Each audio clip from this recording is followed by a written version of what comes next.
Salut à tous. Bon allez, cette semaine on poursuit les travaux. Donc je vous avais parlé du labour sur un site qui a été abandonné dû à l'humidité en surface. Donc on n'est pas très mouillé, mais la pellicule d'humidité sur une récolte de maïs m'empêche de labourer. Dessous c'est trop sec, la structure est pas trop mauvaise. La décision est prise de semer le deuxième maïs en direct dedans. Je vous présenterai tout ça au printemps en l'occurrence, donc on va laisser l'hiver passer dessus. Aujourd'hui on va s'occuper de changer les pointes avant, de la rangée avant du karat, mais je vous explique tout ça dans la vidéo.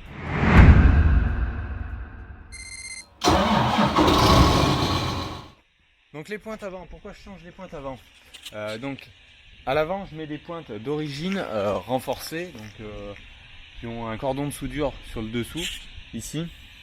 Mais pourquoi j'équipe avec des pointes comme ça juste l'avant du karat? C'est parce qu'elles sont pointues en avant, donc elles nécessitent moins d'efforts sur les ressorts ici, sinon elles sont toujours en train de pianoter par rapport à mes dents arrière, enfin mes pointes arrière que j'ai en carbure plate.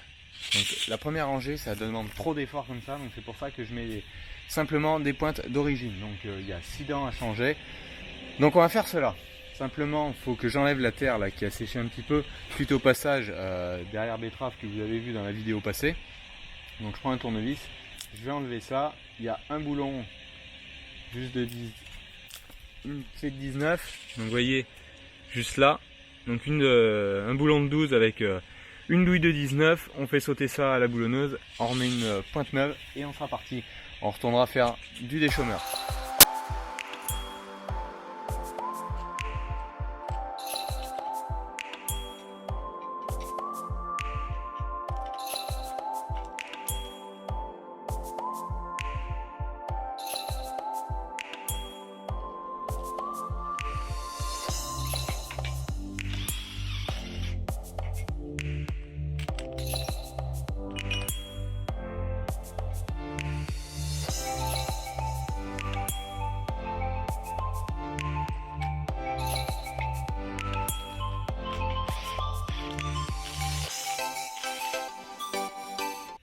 Donc simplement pour vous faire voir, donc ça c'est une pointe usagée. Vous voyez, si je la mets sur une pointe neuve, l'écart, donc l'usure est faite ici. Ce que je vous dis qui est renforcé, c'est le dessous.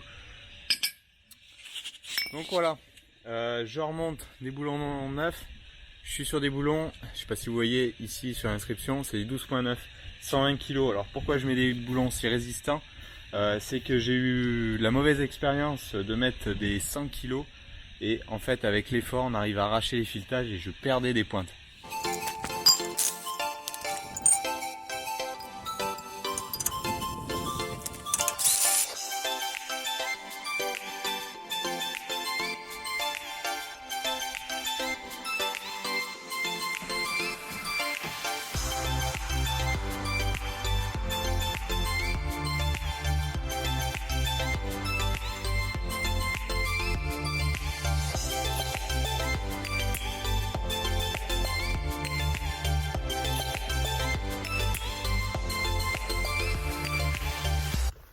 Bon allez, on est parti faire un petit après-midi de déchômage. Ne pas oublier l'iPad pour Climat. Bon, au pire, si je l'oublie, je peux créer des cartes unies de déchômage en lui expliquant ce que j'ai fait. Si je suis avec le déchômeur, le karat, la profondeur de travail, et il me génère une carte automatiquement.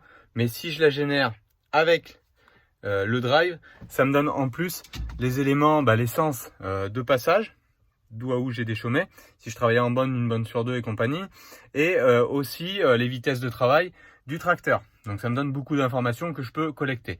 Chose que je peux pas faire si je génère une carte directement sur l'ordinateur avec une application.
hop, je suis parti, je viens d'arriver à la parcelle comme vous avez vu. J'ai réglé l'outil, réglé climat et le GPS. Donc là je suis sur une parcelle, comme vous voyez avec les images aussi peut-être au drone, une image mixte, enfin une parcelle mixte je veux dire, entre un second blé qui aura en haut et une partie blé de maïs en bas qui a été ensilé. En fait je vais recoller la parcelle, cet îlot là fait à peu près 24 hectares. J'avais une parcelle de 18 et une parcelle de 6 et moi je vais faire à peu près deux parcelles, plutôt une parcelle de 12 et une parcelle de 10 parce que tout le haut de la parcelle est plutôt plus séchant. Donc maintenant que j'ai plus de betterave, je vais la conduire de façon à avoir des cultures qui tolèrent un peu plus le sec sur le haut et pouvoir encore faire du maïs non irrigué sur le bas comme vous le voyez, du maïs grain que je récolterai dans la semaine prochaine. Allez, on va commencer de travailler un petit peu toute la parcelle et je vous expliquerai un peu tout.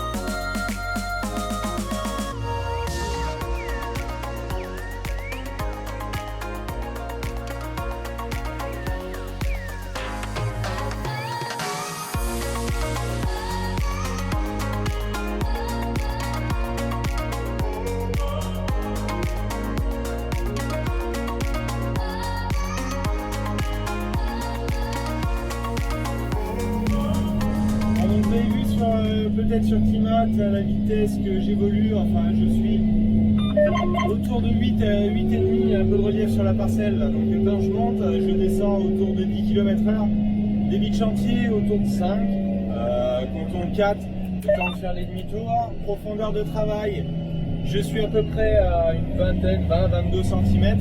Le but là, c'est de détruire, de bien arracher les repousses de blé que vous avez pu voir, j'irai vous le faire voir dehors.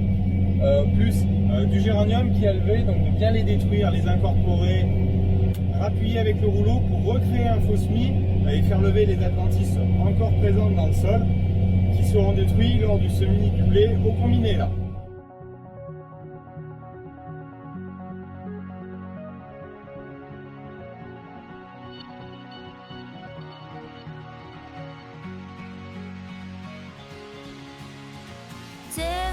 Can you hear me now? Can you hear me crying out like an animal out in the wild? I shout your name into the night. Tell me, can you feel it too? Feel the love just like I do. Only you can make it right. I shout your name into the night.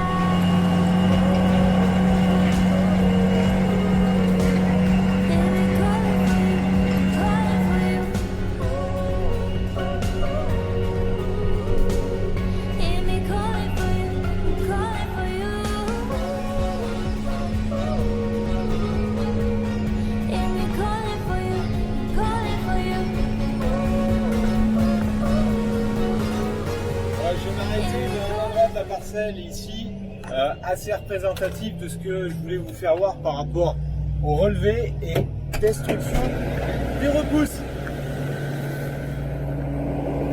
Vous voyez, j'avais passé un premier coup de déchômeur autour de 15 cm de profond pour commencer de brasser les pailles. Donc vous voyez, elles sont commencées de bien décomposer. Donc ce que je vous disais, les géraniums, c'est cette chose-là.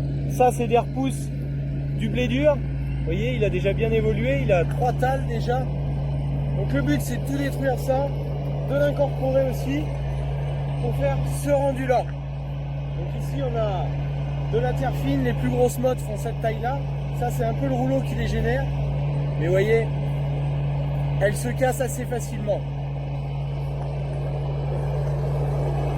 Vous voyez là en plus on a un temps avec du soleil et un petit peu d'air qui va réessuyer tout ça. Vous voyez toutes les racines, le fait d'aller à cette profondeur et de brasser, ça met les racines complètement à nu.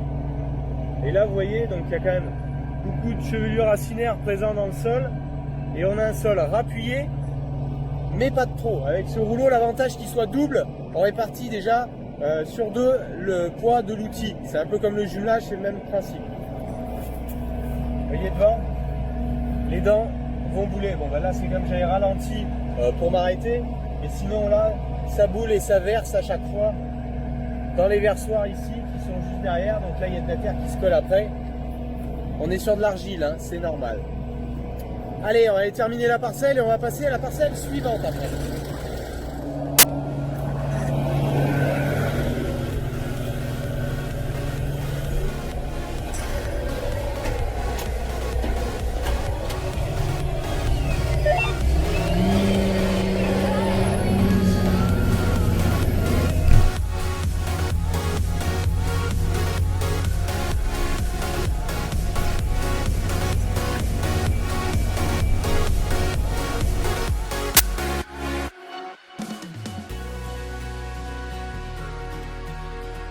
Calling for you, calling for you, calling for you. Calling for you, calling for you, calling for you. Tell me, can you hear me now? Can you hear me crying out like an animal out in the wild? I shout your name into the night. Tell me, can you feel it too? Feel the love just like I do. Only you can make it right. I shout your Donc vous avez vu quelques images au drone. Là, je suis en train de faire une parcelle voisine de celle que je faisais précédemment, qui est tout en haut là-bas.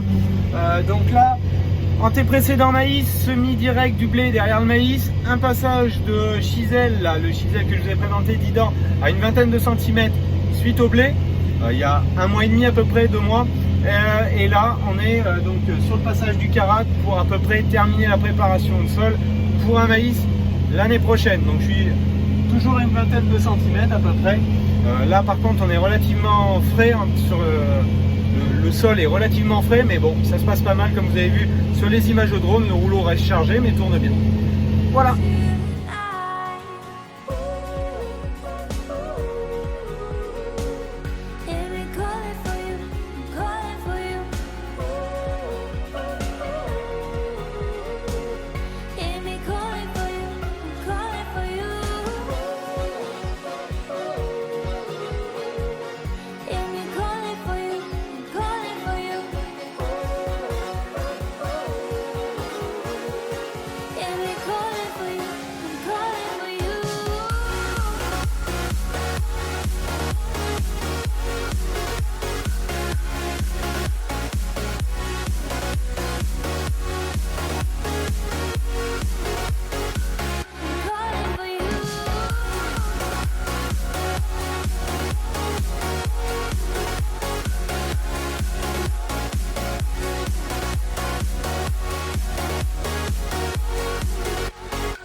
Allez, fin de la parcelle.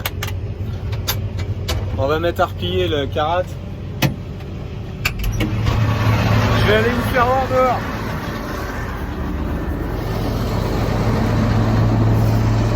Donc là c'est un peu le même boulot que je faisais là-haut. C'est le même précédent, mais l'anté-précédent n'est pas le même. L'anté-précédent là-haut on était en colza et là on se retrouve en maïs. Comme vous pouvez le voir, il y a quelques résidus encore du maïs qui n'ont pas été complètement digérés. Pourquoi? Parce que là on est sur un pH à 8, 8,5 dans ces sols là. Donc il y a une dégradation de la matière organique qui est plus lente qu'avec des pH moins élevés. Un pH neutre est à 7. Donc là on est basique, donc généralement ça se dégrade moins vite. Toutes mes parcelles qui sont plutôt neutres autour de 7, voire j'en ai une qui est en dessous de 7 à 6,5. Là, la dégradation est ultra rapide. Un maïs comme ça, en une année, à peine, il est dégradé complètement. Là, c'est pas le cas. Donc, on garde de la matière organique, plus à l'état plus brut, mais ça nous implique de travailler un petit peu plus le sol pour aider le sol à digérer tout cela. C'est pas pour ça que les sols sont morts, bien loin de là. Ici, c'est les terres avec les plus gros potentiels de l'exploitation. C'est là que j'avais réalisé en face L'année dernière, même une année sèche, plus de 120 quintaux en maïs sec. Là, on est parti, je sais pas, cette année c'est quand même ultra sec. On va être un peu en retrait, ça c'est sûr, mais c'est là où ça se passe le mieux.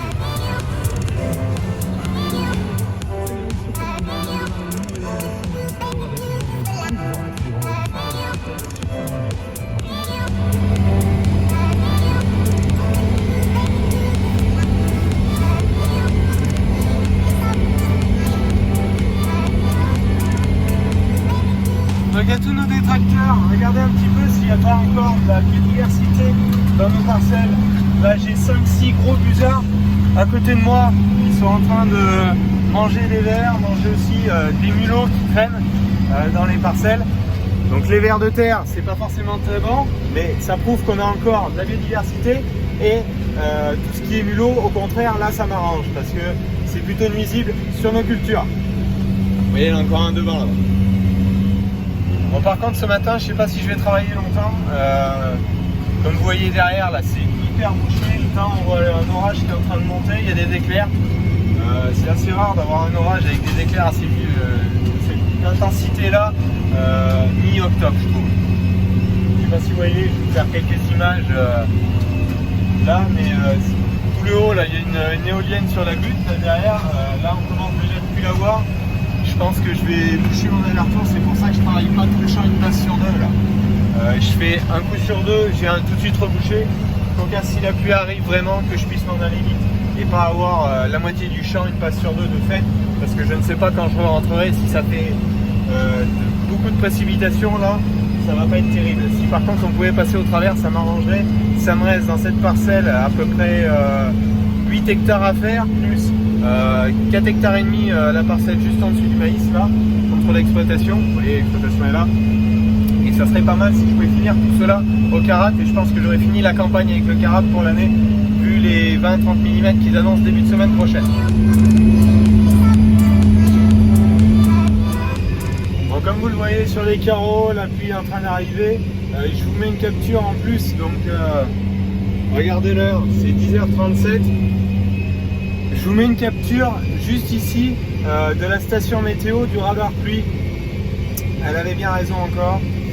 C'est embêtant parce que ils annonçaient pas quand on prenait les prévisions à 48 heures de pluie, et quand on les prenait ce matin sur la station en radar pluie à moins 3 heures plus 3 heures, et ben on voyait la cellule orageuse monter, et c'est bien le cas.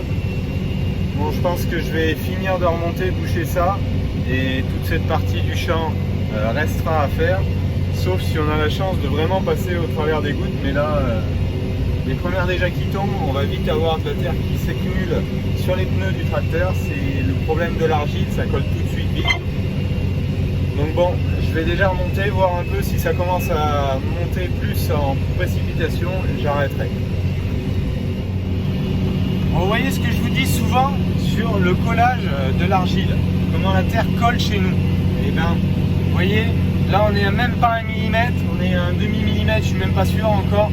Et vous voyez déjà les pneus qui commencent à se remplir du tracteur. Donc vous voyez la contrainte que l'on peut avoir sur certains types de techniques culturales. On est très vite limité dans nos sols. Certains endroits, ça peut tomber 3, 4, 5 mm, on continue de travailler. Chez nous, on est tout de suite arrêté, même avec 1 mm. Vous voyez, derrière, ça va vite aussi coller sur l'outil. Donc là, il faut vraiment se dépêcher de terminer, replier et rentrer à l'exploitation.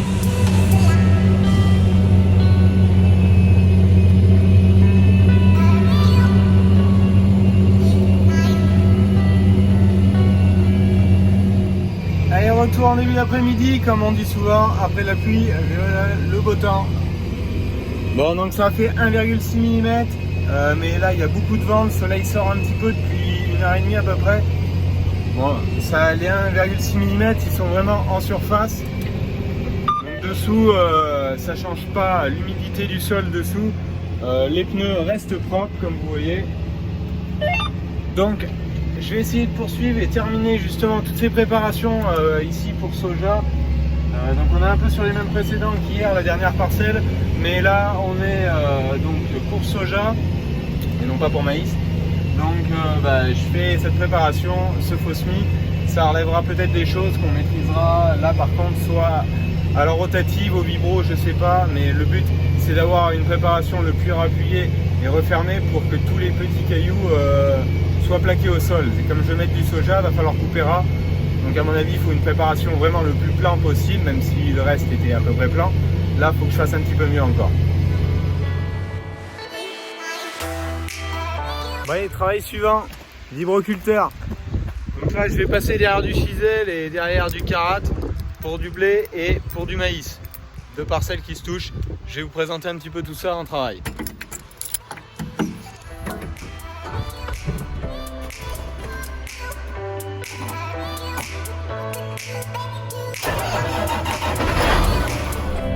Bon allez, c'est reparti pour ce début d'après-midi. Ce matin, j'en ai déjà fait un petit peu plus de 15 hectares et ça m'en reste à peine une trentaine à faire cet après-midi entre finir cette parcelle où je suis et la parcelle juste voisine, celle où j'avais fait le déchômage que je vous ai présenté il y a 3 semaines à moi à peu près là, avec le carat. Donc là, on est sur un passage de chisel 10 dents, donc vous voyez vraiment les buts.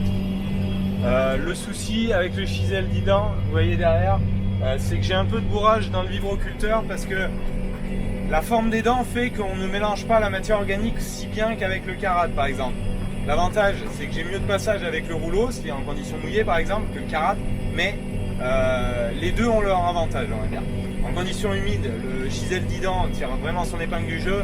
En conditions sèches, le carat est beaucoup mieux sur le mélange et le rappui. Et le nivellement aussi bien sûr. Donc là je passe en travers, vous voyez, ça avait été fait vraiment en biais là. Donc je passe en travers, je passe dans le futur sens du semis. Donc un coup pour détruire les repousses de céréales et ensuite niveler et commencer à préparer le sol dans le sens du semis. Peut-être qu'un deuxième interviendra avant le semis. Allez, je vais vous présenter un petit peu cette parcelle.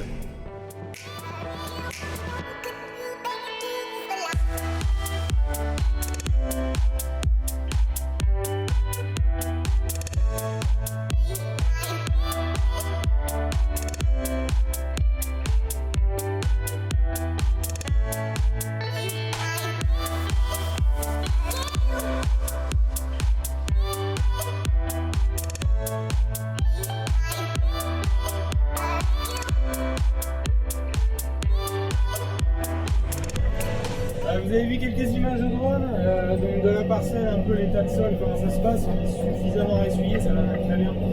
C'est un peu la dernière période pour faire une préparation de cette qualité-là. Il faut saisir les opportunités, là on est dimanche après-midi, donc c'est pas simple des fois, il faut être dans nos terres.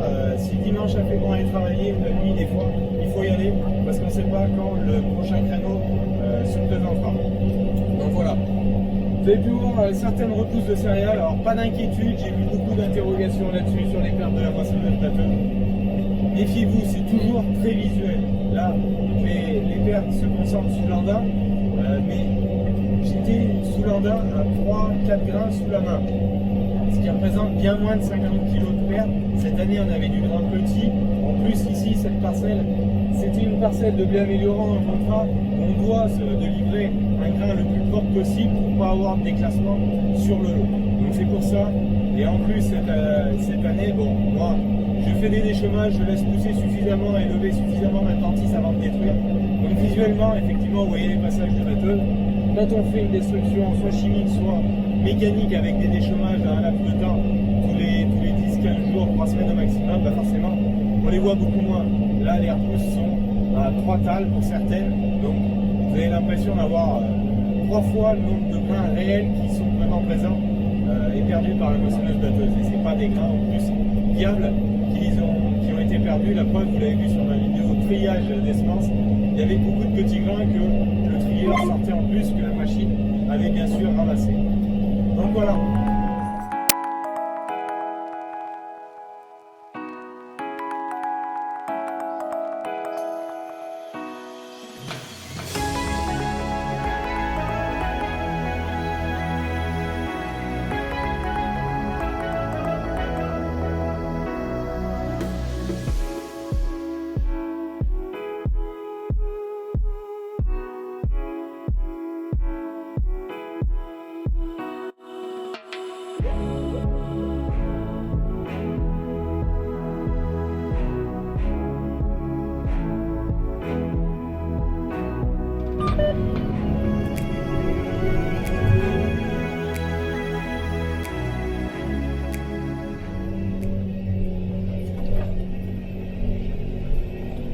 voyez tous ces passages de machines, ce que je vous disais, il y en a un là, un là. Mais le but ici, donc c'est bien avec les conditions qu'on a tout de suite, de les mettre complètement au tapis. Vous voyez derrière, ils sont complètement arrachés et incorporés dans le futur lead semi.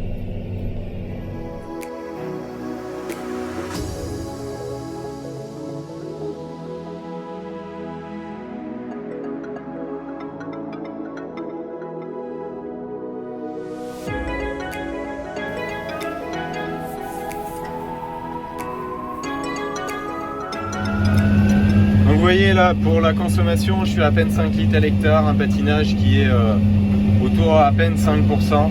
C'est vraiment minime. L'avantage du jumelage, là encore une fois, Klimat pour l'enregistrement de l'intervention avec les profondeurs de travail, l'essence, les consommations aussi. Vous voyez le débit de chantier est autour de 10 hectares/heure, donc là effectivement on a un gros débit de chantier, ça c'est vraiment confortable pour travailler, faire du boulot comme je fais actuellement. Le guidage en RTK, donc précision répétée dans le temps à 2 cm près, ce qui permet que si j'avais à repasser, je peux croiser mes passages pour avoir un rappui avec le jumelage de toute la largeur. Vous voyez en ce moment je suis autour de 11 km/h.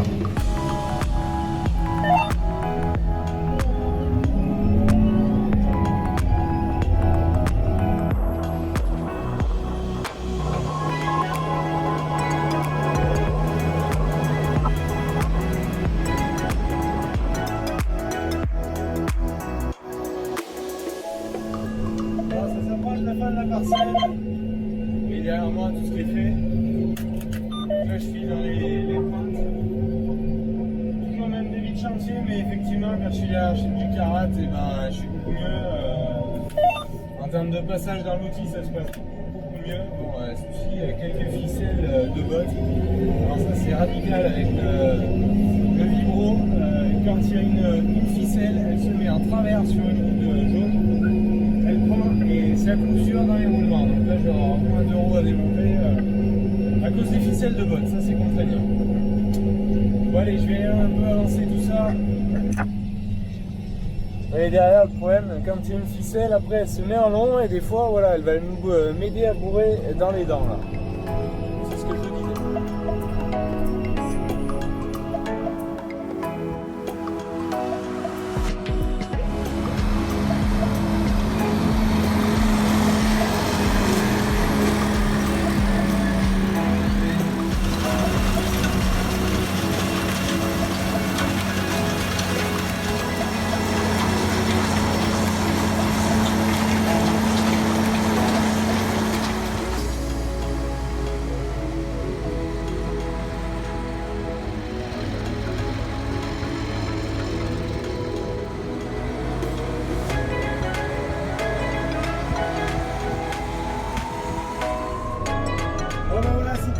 Cette vague de préparation avant les pluies début de semaine. Comme vous le voyez, donc j'ai replié l'outil, faire attention avec l'outil, il est super haut sur la route, il reste dans le gabarit réglementaire. Ce qui est souvent problématique, c'est la réglementation qui n'est pas forcément appliquée sur les hauteurs des fils de téléphone. Donc voilà en gros cette fin de deuxième partie de travaux d'automne.